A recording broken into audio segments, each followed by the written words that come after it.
Bu bitkini tanıyanlar tanıyır, tanımayanlar üçün qısa məlumatlandırmaq istəyirəm. Sündürük bitkisidir, Mührü Süleyman bitkisi də deyilir.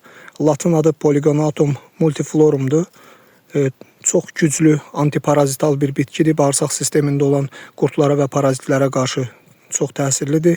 Faydalarına qısa olaraq nəzər salsaq, iltihab əleyhinə sümük və toxumaları gücləndirici, qadınlarda hormonal balansı nizamlayıcı, adət halını nizamlayıcı, bağırsaq sistemini gücləndirici, lapası isə travmatik zədələnmələrdə, göyərmə və şişkinliklərdə çox faydalıdır. Bağırsaq yumşaldıcı bir bitkidir. Yüngül acı bir dadı var.